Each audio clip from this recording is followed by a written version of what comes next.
Well, hello. This is Pastor Kevin from Piney Forest Baptist Church, and we are today back in the book of James, chapter 3, talking about the unruly tongue. Verse 1 says, "My brethren, be not many masters or teachers, knowing that we shall receive the greater condemnation. For in many things we offend all. If any man offend not in word, he is the same as a perfect man or a mature person, and able also to bridle the whole body. Behold, we put bits in the horses' mouths, that they may obey us, and we turn about their whole body. Behold also the ships, which though they be so great, and are driven of fierce winds, yet are they turned about with a very small helm or rudder, whithersoever the governor listening. And so the tongue is a little member, and boasteth great things. Behold, how great a matter of little fire kindleth. And the tongue is a fire, a world of iniquity or sin. So is the tongue among our members, that it defileth the whole body, and setteth on fire the course of nature, and it is set on fire of hell. For every kind of beast, and of birds, and of serpents, and of all things in the sea is tamed, that hath been tamed of mankind. But the tongue can no man tame. It is an unruly evil, full of deadly poison. Therefore, bless we God. Wherewith bless we God, even the Father, and therewith curse we men, which are made after the similitude of God, or in his image. Out of the same mouth proceedeth blessings and cursing. My brethren, these things ought not to be. Does a fountain send forth at the same place sweet water and bitter? Can a fig tree, my brethren, bear olive berries, either a vine figs? So can no fountain both yield salt water and fresh." James is talking about here about a mature person and patience in trials in chapter 1. And he practices the truth in chapter 2, and he controls the tongue. And growing, when I was little, everybody always said, grow up. And that's what James telling us today. He's telling us to grow up. And the mature person, he's saying, has power over his tongue. Out of the heart proceedeth these things. And Jesus said that what we have in the heart, it proceedeth out through our mouth. But an old mountain saying is, out of the bucket comes out from the well. Whatever we have in us, most of the time, comes out through our tongue. Peter often spoke out of place, but Jesus said even every idle word that we say, we're going to have to give account. It says here that the tongue is like a helm or a rudder that directs. You know that we can direct people. It says here not be many masters or teachers.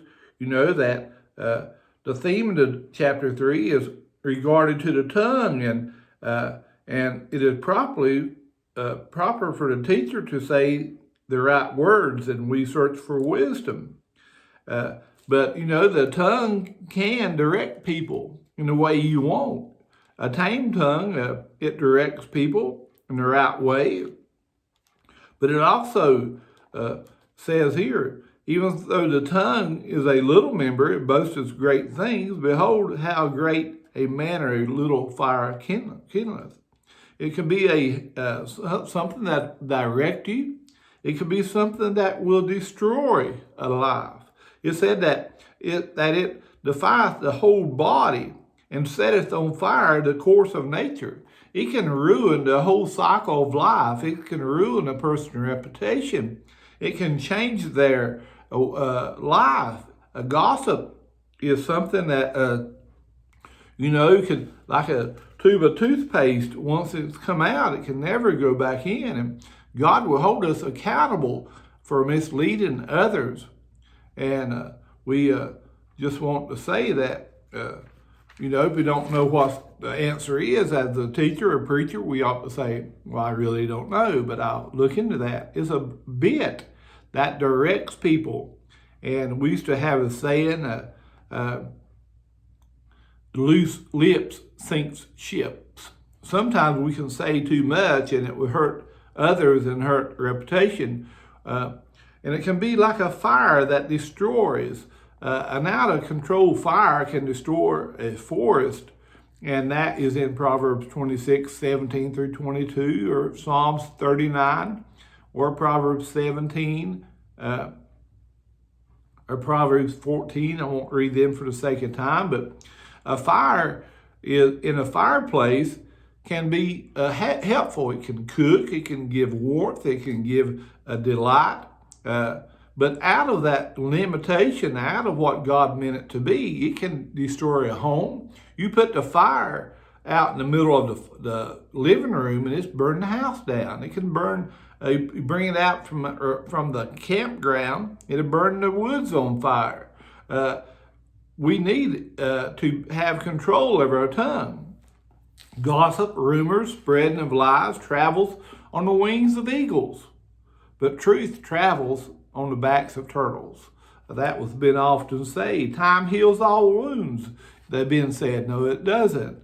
Gossip, the wounds of gossip is never recovered. And it said, defileth the whole body, and setteth the fire the course of nature, the whole lifespan of a person. And it is set on fire of hell. James said that it has the fire of hell in it. It can destroy. It can direct. It can destroy life. Or it says here, it can be, but the tongue can no man tame. It is an unruly evil, full of deadly poison. It's full of trouble. And it says here, therefore, bless we God, even the Father, and therewith curse we men which are made after the image of God. That should not be. We should not. We are known for our witness of how our words and our works. And the course of nature is the will of one person being. It's a cycle, a whole lifestyle, and everything in totalness can be ruined. It directs, it destroys, but also can be like a fountain or a fig that can delight. I have known people to really tell other people off, or, give them direction and give them a correction and tell them in a way where both parties are very well satisfied, and they just use a certain words and they say what they want to say to them, and yet both walk away happy. Talk about inconsistency. Therefore, bless we God, even the Father, and wherein curse we men, and after which are made after this image of God, or similitude of God. Don't be inconsistent. Your message, you can be a Christian. The message to the world, when you talk like this, when you cuss, you say, I'm a Christian, I go to church, and then you gossip and you curse, you saying, I can be a Christian and not have a change in my life. Like God can come into my life and not make a difference. That is, an old Indian man said, he was trying to explain this, and he said, it's kind of like having two dogs inside our bodies, and both of them are trying to bark out of the same mouth. I mean, which dog is going to be the dominant? Which one's going to be the bigger dog, the stronger dog? Well, it's going to be the one that will be fed the most. Pray about it and help God. We go on to see the that the tongue can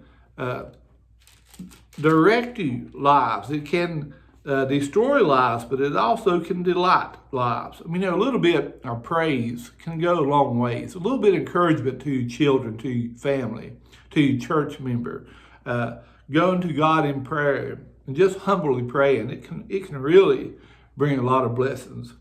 The definition: who is a wise man and endure with knowledge among you? Let him show out of good conversation his work of meekness and wisdom. Meekness is not weakness. Meekness is when you got a big, beautiful stallion and the owner can control it. It's strength under power. It's strength under control. We need to control our mouth, which has all this strength. Not only the definition and the description, but if you have a bitter envy and any strife in heart, glory not, and lie not against the truth.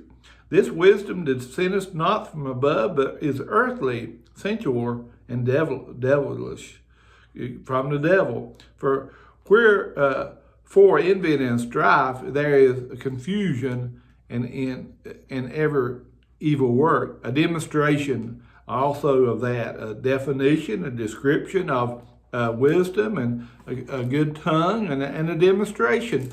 But the wisdom that is from above is first pure, then peaceable, gentle, and easy to be entreated, full of mercy and good fruits, without partiality and without hypocrisy.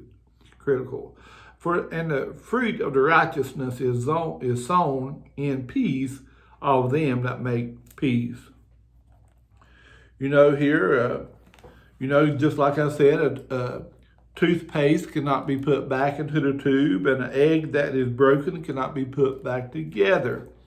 But there are 12 words that can change your life. I want to leave you with this.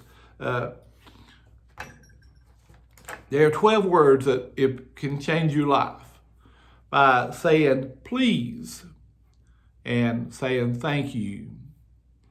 Every now and then we have to say, I'm sorry. And yes, we need to say, I love you.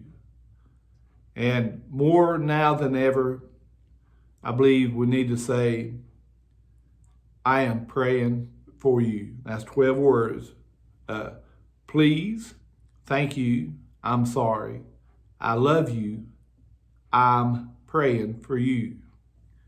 The old saying growing up, we made fun of it, said only you can prevent forest fires.